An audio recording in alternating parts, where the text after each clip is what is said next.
Nobody builds something that big underground just for fun. You don't do that unless you have to, right? You don't burrow like a human. Humans are so weird in so many ways. Yes, the story of the Longyu Caves discovery begins quite unassumingly with Wu Enai, a local farmer in the small village of Xianbun in Jiang Province, China. This region, picturesque with its lush landscapes and traditional farming, was not known for archaeological treasures. It's really important to understand that archaeology is often driven by accidental finds. However, the persistent issue of a village pond that wouldn't dry up, despite extensive efforts to pump it for irrigation, piqued the curiosity of Wu and his neighbors. Determined to find the reason, they resorted to rudimentary pumps, and after 17 days and over 20,000 cubic meters of water pumped out, they uncovered what appeared to be a man-made cavern entrance, revealing the first of the Longyu Caves, later dubbed Cave 1. Someone made it, and it involved a very large amount of organized labor. There had to be the will and intent in order to do that. This cave, an architectural wonder with exquisite hand-chiseled carvings, stairways and sturdy columns, was just the beginning. Word of this remarkable find spread rapidly across the region, capturing the imaginations of both the public and the academic world. The discovery was so stirring because of its unexpected nature and the sheer magnitude of the caves. Motivated by the initial find, the local community continued to fund the exploration, and by the end of 1992, 4 more caves had been identified. There's a bunch of these things. Each cave was unique in design and hinted at a sophisticated yet mysterious civilization that had left no other record behind. Recognizing the potential historical and cultural significance of these caves, the Chinese government quickly stepped in. They took measures to protect the site and supported further scientific studies to explore these enigmatic structures more thoroughly. This governmental intervention mirrored the actions taken after other major archaeological discoveries in China, such as the Terracotta Army, uncovered by local farmers in Shaanxi in 1974. It's a wonderful mystery and deserves much further attention. Both the Longyu Caves and the Terracotta Army were stumbled upon by locals engaged in ordinary tasks, yet these finds were anything but ordinary.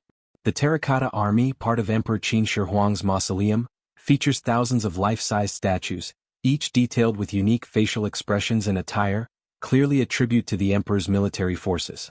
In contrast, the Longyu Caves, with their vast underground spaces expertly carved from solid rock, offer no such clues about their creators or their purpose, remaining shrouded in mystery. We are just, I think, looking at the edges of a mystery, and the archaeologists involved feel the same. These discoveries significantly shifted our understanding of their respective eras, as the Terracotta Army provided a window into the military aesthetics and rituals of the Qin dynasty, while the Longyu Caves have puzzled historians due to their lack of any historical documentation.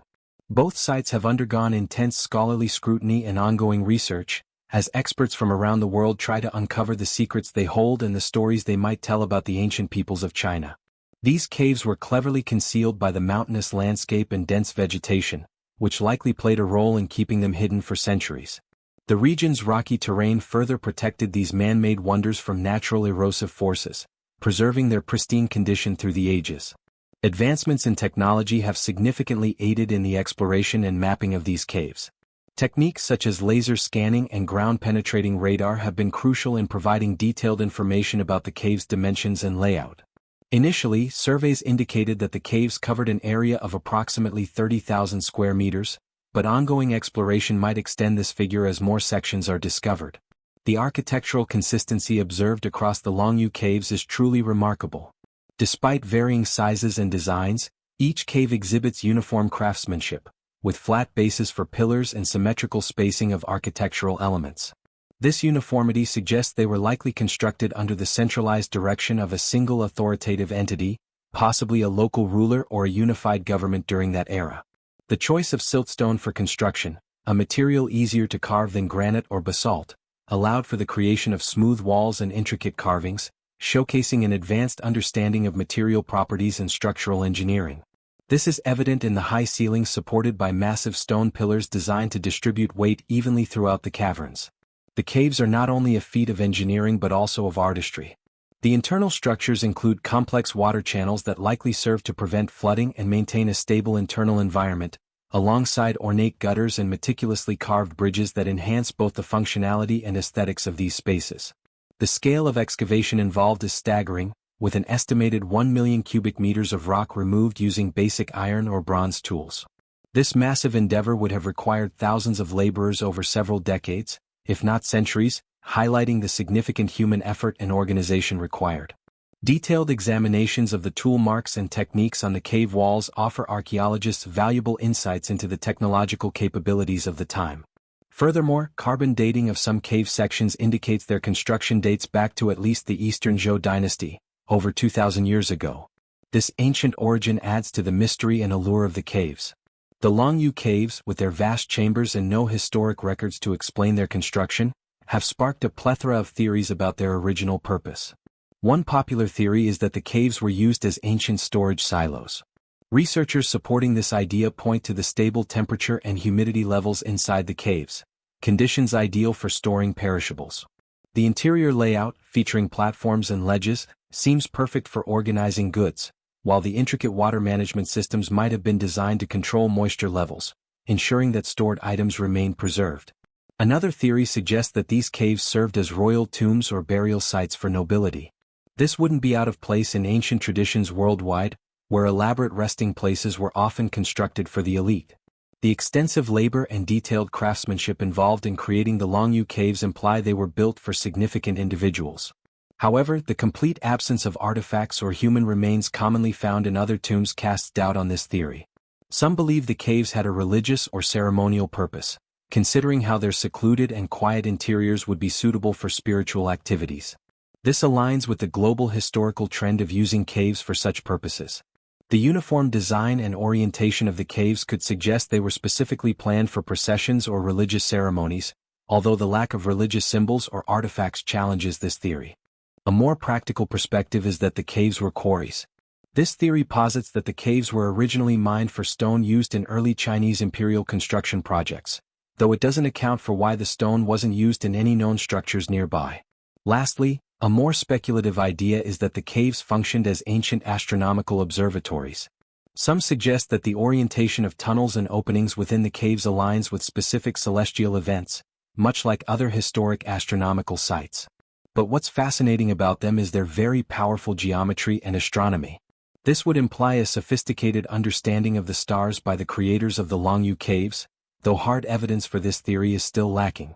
When we compare the architectural marvels of the Longyu Caves in China with Petra in Jordan, also known as the Rose City, we dive into a fascinating study of ancient ingenuity and artistic mastery. Petra's structures are famously carved into the blush-colored sandstone cliffs, reflecting the elaborate and ornate aesthetic of the Nabateans around the 5th century BC. Its most iconic structure, the treasury, is a perfect example of this, with a facade that is both monumental and intricately detailed, highlighting the peak of Nabatean craftsmanship. In contrast, the Longyu Caves are sculpted from siltstone, a material that presents different challenges and opportunities for the carvers. The finer grain of siltstone allowed ancient workers to achieve smooth finishes and sharp details in the cave walls and columns, offering a different kind of beauty from Petra's elaborate sandstone carvings. Unlike Petra's diverse architectural purposes, the Longyu Caves exhibit a uniform design across all the caverns, suggesting they were built with a singular purpose or design philosophy in mind. Both Petra and the Longyu Caves were lost to the world until their relatively recent rediscovery. Petra was brought back into public consciousness in 1812 by Swiss explorer Johann Ludwig Burckhardt, and since then, it has reshaped much of our understanding of Middle Eastern history. Despite the grandeur and historical significance of both sites, they share a profound mystery: the absence of detailed historical records explaining their construction. While Petra does have some inscriptions and texts that offer minimal insights, the Longyu Caves are surrounded by complete silence in historical records, with no writings found to date that reference their creation. This lack of documentation has left historians and archaeologists piecing together clues and forming theories, ranging from practical to speculative, in an effort to understand these magnificent constructions. Please like and subscribe our channel and press the bell icon.